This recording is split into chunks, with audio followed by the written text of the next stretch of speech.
Welcome to the original American Warrior Radio Show. I'm your host, Garren, an Air Force veteran, retired legal advocate for veterans, founder of AVET Project, a VA accredited claims agent, and founder of AVET Appeals. If you or someone you know ever wore the uniform of the United States Army, Navy, Air Force, Marines, Coast Guard, National Guard or Reserves, or the Space Force, you've come to the right place. American Warrior Radio Show always efforts to bring you great information about VA benefits, news, notes, interviews, and current events for all issues, military and veteran related. Our background music here on American Warrior Radio Show is graciously provided by none other than Stephen Hobbs, combat vet and very talented mill hop artist. Let's get right into the heart of the matter.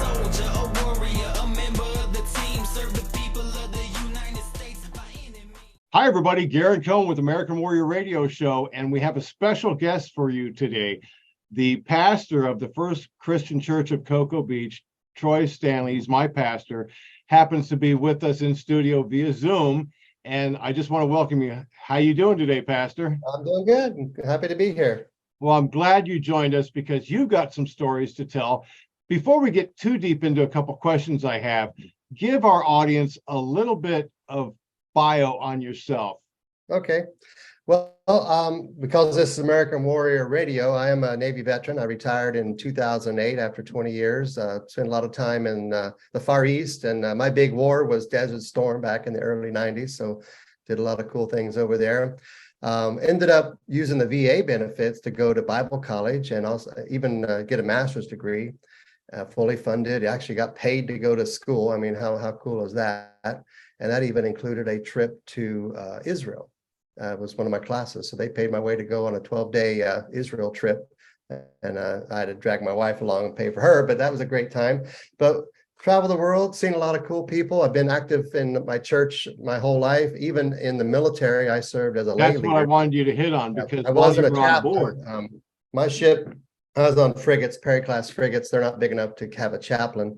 So the chaplains would train up some volunteers. And from my earliest days, I was always the volunteer, basically the pastor for the ship, not really a chaplain, but, you know, I've been called pastor on the ship before, and I've had people correct their language around me even, which that's kind of cool, you know, like, oh, sorry, there, sailor's language. And that's okay. I mean, that's not, I know that's how life is, you know, that's cool. But like I said, we spent about 8 years in Japan, stationed in Mississippi once, Chicago, of course.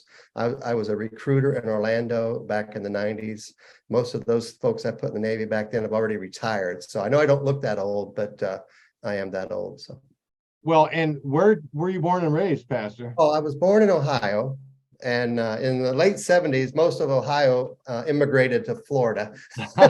There was a big blizzard and jobs weren't very good. So my parents moved. We'd always came down and visited my grandparents every year. And I loved Florida. I used to hate going back to Ohio as a little kid. Not anything against Ohio, but just I liked Florida, you know. So Sure. When we got a chance to move down as a teenager, I loved it. I remember walking to school in New Smyrna Beach in February of 1979, sun shining, the flowers blooming. It was like paradise, you know. I could be and I've only been back to Ohio maybe 2 or 3 times in the 50 years since we left almost. So, yeah. Well, that's a good little perspective, because honestly, once you come down to Florida, you always want to come back. And just like you, Kim and I moved here decades ago, and we haven't missed Oregon a bit. We love going back and visiting, just like you said about Ohio, but wouldn't want to live there anymore. Okay, so you joined the Navy, and what was your rating? What did you do? Oh, yeah, I retired as a chief fire controlman, so I worked on radars and weapon systems, computers. I'm a geek when it comes to that. I use as much tech as I can around the church. I love I love the capabilities we have today. Excuse me, to communicate and just get the message out there. I always tell people that the Apostle Paul, when he wrote his letters, he used all the technology he had at his disposal to get the message out, which is the New Testament, half the New Testament almost. He used the Roman roads, the mail system. He even had a scribe that he could dictate to. And I think, well, if he used everything he had, we should use everything we have today. So when that comes to social media, internet, recordings, whatever we can do to get the message out. I try to use all those avenues to put it out. Recently, I started putting up little 60-second pieces of my sermons on like Facebook Reels, and they're getting like 50 hours of view per week. Outstanding. Reels is a neat venue. It's a huge thing. I mean, and people will sit there and scroll through it, and I've even started kind of tailoring a piece of my message to make sure that this is a good point I can make in about a minute that people can take, because I've heard it said that memorable is portable. So if you can't remember something, you're not going to be able to repeat it or even add it to your life. So people can remember a 60-second point. And I've been putting those out here for the past. You're going. One thing that you're doing at First Christian Church of Cocoa Beach is the surf camp. And I know it's over now because we're at the end of the month of August, but the idea is to get people in, just like American Warrior Radio Show is trying to draw people in to their potential VA benefits and to share it with others. Same thing with the church regarding surf camp for the kids, right? Exactly. Whenever I was a kid, I went to Vacation Bible School. You may have heard that, VBS, churches do it all the time. And they always had some kind of hook to get the kids to go. And I remember once as a little kid, this church, I can't believe they did this, but they said, hey, we're going to build a bookcase. And they let us play with wood shop tools like table saws and I can't imagine that. I mean, if I had any more hair left, I'd already have that gone too, which is putting other people's kids in the ocean. So we do a similar thing where every Saturday in August, we have Vacation Bible School, basically with the hook of surfing. So people come in, we feed them breakfast in the morning. We have a short Bible lesson. It's called Creature Feature, and we teach about God's creation. This year, we're talking about the bioluminescent animals that God created that shine their own light. And we're told as Christians to shine our light. So we're teaching that, and then that takes about an hour. And then we spend the rest of the time up until about noon in the water with surfboards, 8-9 foot surfboards with 5 to 13-year-olds, which it's so cool to see them do this, because it's like no one told them they couldn't surf. You just put them on a board and they do it. They just stand up and they ride the thing in. And I was amazed. This is my second year doing it. And it's the same thing this year. Push them off on a surfboard, they ride it in like they've done it their whole life. So if we can get that kind of connection to, hey, church can be fun. We can have a good time. We can learn about God's love and his beautiful creation, and we can go play in his creation and surf the waves. That's a win all the way around. Exactly. And if you missed out on First Christian Church of Cocoa Beach's surf camp this year, guess what? Come next year in 2024, same thing's going to happen. So you can get prepped for that. And I want you to tell you this. This is kind of breaking news. It's not official yet, but I'm thinking about doing another surf camp during the winter break, Christmas break time in December. Granted, the water would be cold, but hey, wetsuits, whatever. I just had this thought recently. What if we did it twice a year? How cool would that be? Stay tuned then. Yeah, real quick, how can people discover First Christian Church of Cocoa Beach? How can they find out more information? Okay, you can go to our website, which is firstcccb.org. And we have a website up there with lots of information on there. And then, of course, follow us on Facebook. We have a pretty good presence on there. We're just now getting into Instagram, TikTok, and I want to have everything covered. Where when you turn on social media, and if you're in the area, you might hear from us. Exactly. So people, firstccb.org. FirstCCB. 3 of them. First Christian. Let me know. Yeah. Cocoa Beach. If you search First Christian Church Cocoa Beach, it'll pop up. Yeah, just Google it. You'll find it. Excellent. Well, Pastor, I know you joined AVET Project on the Veterans Day PRNR, Project Recuperation Reintegration Retreat to the Bahamas last November on Veterans Day. Speak to that for a moment. What significance did that have for you? Well, for one, I was honored to be invited. I think you guys talked to my wife first, and she said, hey, we've been given a cruise. I'm like, what are you talking about? And then I was really sad when the hurricane shortened it by a day, but it was really cool to meet other veterans. I actually had a connection with someone I met there on the cruise this past Saturday. They came to surf camp. Outstanding. I just retired. So we've made new connections that way.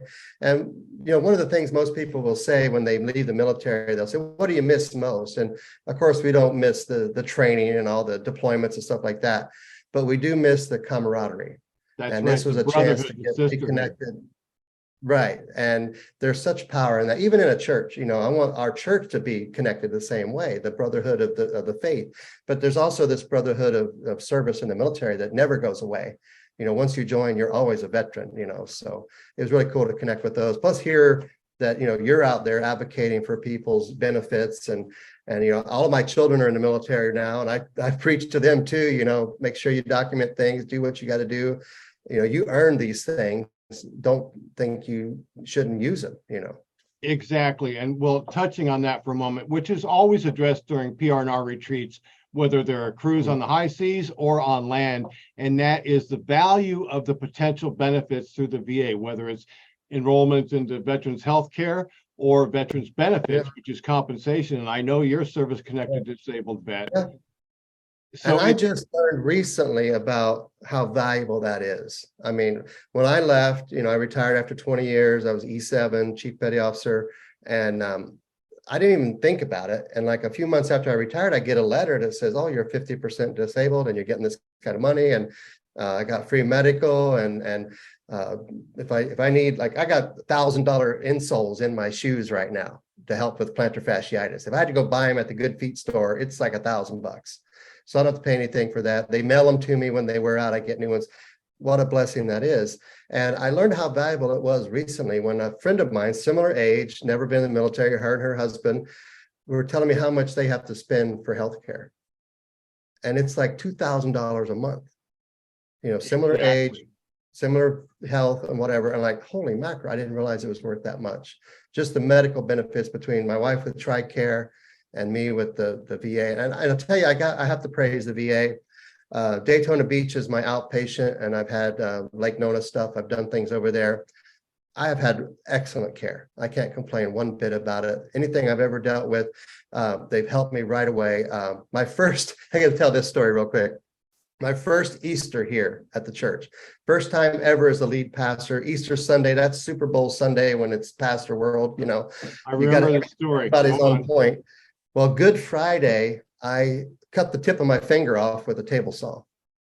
So I drove myself to the emergency room thinking I'm going to die before I get there. So I get there, they stitch me up. They tell me, "Hey, you need to get with a hand doctor to do some reconstruction and this and that." And everywhere I called, they didn't want to deal with me. Unsolicited, the VA called me and said, "Hey, what happened? We heard you were in the emergency room." Like maybe the next day. And I said, "Yeah, I cut my finger and I needed to see a hand doctor." They hung up, they called right back. I had an appointment that Thursday. This is less than a week after it happened, in Lake Nona at the hand surgeon over there. And for every week for about 6 weeks, I went over there and they would rebandage it, take a look at it, make sure it was healing up. And then and I got full use of it again today. It's a little bit shorter than the other finger, but still fully functional. I can still play the guitar, but I can't complain. I mean, between eyeglasses, my feet, heart stuff I've checked out, it's just, I can't complain. I've had excellent care. I know there's horror stories out there, but I haven't seen that. Well, there are horror stories with private medicine as well, but the VA should be tuned in to listen to a great testimonial like that. And honestly, for all our brothers and sisters that have not enrolled in VA healthcare, there are eight different categories from 1 to 8 as to whether you're going to be enrolled in. But if you have a service-connected disability, even at 0%, you're automatically, the door is open. Go in there, file your 1010 EZ at the enrollment desk. Always bring your DD 214 with you. But as Pastor Troy just said, they've taken excellent care of him. I have very little bad to say about the VA healthcare system. They've done a tremendous job. My primary care providers have always been stellar. Just love them. So please, people, don't avoid going to the VA because you think of some bureaucracy or a bunch of paperwork. It's called a 1010 EZ for enrollment. Exactly. Okay, so Pastor, you went to the PR&R retreat cruise. You've made some connections from there. And you continue to reach out to your brothers and sisters in arms. You've got children. Tell me about that then. They're in the military. Okay, so I have my youngest is in the Navy. He's stationed up in Virginia on a destroyer. He will be getting out here in about 5 or 6 months. He's already making some transition stuff. He's going to TAP class. I used to teach TAP class also back in the day. I know a lot of it's different now, but I'm counseling him on what I know, and he's getting the up-to-date stuff. Plus, I want him to come on one of these retreats one of these days, So he's in the Navy. My middle son is in the Coast Guard. I just got a picture from him a few minutes ago in the Pacific Ocean rescuing a sea turtle. Whoa. How cool is that? And then my son-in-law is a intelligence officer in the Navy out in Pac Northwest out there. So. So quite the tradition, I guess. Papa started that, and they've just kind of fallen. Well, we never pushed it on. They raised us, we raised them in military housing and all this stuff. They know what it's about. And then just about 6 years ago, one by one, they just started joining, and it's really been they're crazy successful. I got to go on a Tiger cruise with my son recently, and let me brag on him a little bit here. This is my fatherly chiefly duties, but he's a rock star, man. I'm watching him on the ship do his job. He just made E6 in like 5 years. Wow. And he's like running things like, oh my goodness. And we have the same training. We went to some of the same schools. And I told him, I said, I talked to you about your skill level, and I knew chiefs that weren't as smart as you back in the day. He's that good at it, so this is my, I'm not being truly objective here. He's my son, Proud papa moment. You're allowed on American Warrior Radio Show. You're allowed. And watch him do his job, very proficient. And then let me brag about this. Be careful when you complain about the upcoming generations. They got it. I mean, I saw these young officers out there, the commanding officer, a woman just getting the job done. I think I mentioned her at this one, the L3 thing we did down there for the women's military. Women in defense. Awesome commanding officer of a destroyer. People don't realize, and here she's like 4'11", 100 pounds, commanding a $1 billion warship. I mean, I loved it. And to see the young guys, young men and women out there just getting the job done, stepping up to the plate, and they're doing it, and they're 20-something-year-olds, and Exactly. So the rank and file of our military, I believe, is in good hands and in good stead. Some of the upper echelon folks are. Yeah, I know where you're going. We won't go into that now. But one thing I do want to touch on. Another show. Yeah, it is a long one. One other thing I want to touch on real quick is you have a special program at First Christian Church of Cocoa Beach. If you live in Brevard County, it's easy enough to get there. What's the location? We are on 470 South Brevard Avenue. We're just like 4 blocks south of Minuteman, right next to Surfside Playhouse. That's normally how I give directions. The church has been here longer than the Playhouse. And I will tell them where the church is, and then I'll say, well, it's next to Surfside Playhouse. Oh, yeah, I know where that is. So 470 South Brevard, 3 blocks from the ocean. If you want to go to the beach, don't pay to park up there. Just park in the parking lot, and if it's there for a month, I might get it towed, but we're not going to worry about it. Well, exactly. And it is just a couple of blocks from the beach, which made this month's surf camp really convenient. But also you have a program every Wednesday right now. Tell us about that. Yeah. Okay. Every Wednesday night, most churches have a Bible study, prayer meeting, or something like that on Wednesday nights. So we're no different. We have the same thing. So what we are doing is the Chosen TV series is out there. If you haven't heard about it, go look it up. It is a crowd-funded, multi-season television show on the life of Christ. There are 3 seasons already finished. They just finished filming the 4th season. It'll be out probably early next year. So we started with season 1, episode 1, about 5 weeks ago. So every Wednesday night, we will have a meal. We feed you, which it started out as just snacks, but now it's a full-blown meal. We had chicken and rice and vegetables and cheesecake and everything last night. And then we watch an episode. And then what I do in preparation is I watch the episodes and I take notes through them, because to tell the story, sometimes there's stuff that may not necessarily be in the Bible, but it is good first century history to move the story along. And then they'll have one item that's really biblical. Like last night, it was Jesus, his first miracle, where he turned water into wine. And that was the big gist of the episode. But the first 20 minutes is just setting up the story to get there. Very well done, high production quality. It's not cheesy at all. Highly recommend it. You can stream it on various platforms. You can come here and watch it with us. So we watch it and then we talk about it scene by scene. And I'll say, hey, yeah, this is not in the Bible, but it's accurate to the time period. Or, hey, this was in the Bible and they did a really good job portraying this miracle. Well, Pastor, I want to touch on something else. With our junior enlisted troops, sometimes it's hard to make ends meet. And believe it or not, everybody out there in American Warrior Radio Show land, there are junior enlisted that are on food stamps. I know. It's insane. I was one of them. We were on WIC back in the day when I was at E2. You know, see? So what does First Christian Church of Cocoa Beach have to offer them? Oh, we have bread. We have 1,000. We get 1,000 pounds of bread every Thursday. It just was delivered. We've actually probably given away about half of it already today. But name brand, quality bread. It's just been pulled off the shelves. The expiration date might be tomorrow, but it's still good bread. Put it in the freezer. We give it away to whoever wants it. Take as much as you want. I mean, have you priced bread today? I mean, it's crazy. I tell the church all the time, I said, don't let me catch you in the bread aisle. You don't have to repent. Well, guess what? I caught myself in the bread aisle a couple of weeks ago, and 2 packages of hamburger buns and hot dog buns was $17. So it is very easy to bag up $50 worth of bread and take it home, take it to your neighbors, whatever, and let's get it out and let people, especially the junior enlisted that need it, come here and get it, For sure. First Christian Church of Cocoa Beach. We've been talking with Pastor Troy Stanley, longevity retired Navy man. He shared a little of his history with you folks. If you want to find out more, it's easy. Just go to, what's the address again? firstcccb.org.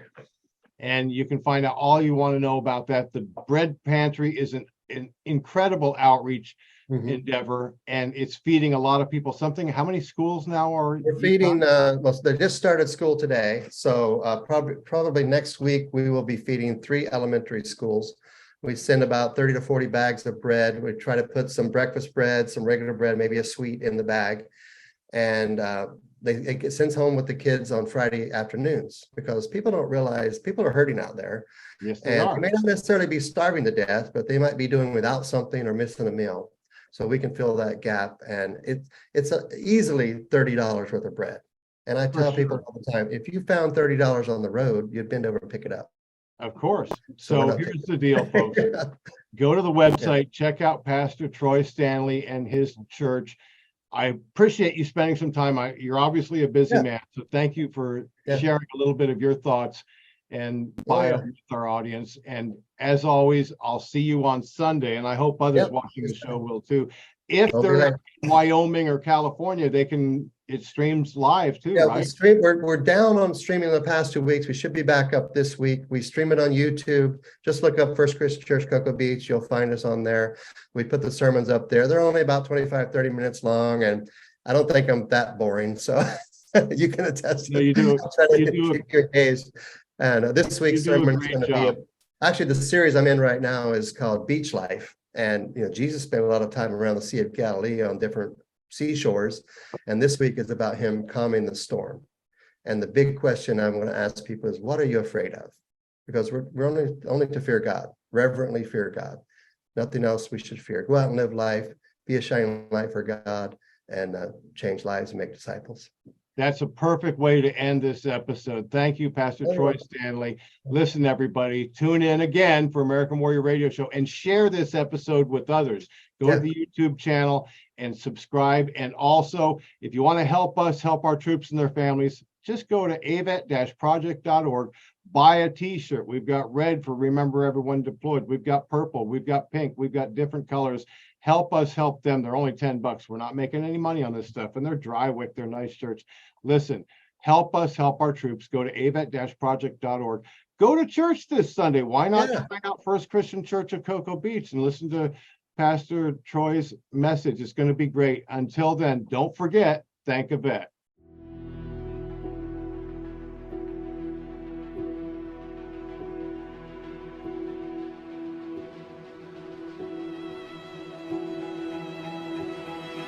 Hi everyone, it's Garren Cohn with American Warrior Radio. I'm here with my good friend Christian. We're here to deliver a very important message about a crisis in our land. Suicide prevention, more specifically, veteran suicide prevention. 22 a day are taking their own lives. This must stop. This can't continue. If you or someone you know is contemplating suicide, please know that God has tomorrow planned for you. Don't take your own life. And just remember, suicide is a permanent solution to a temporary problem.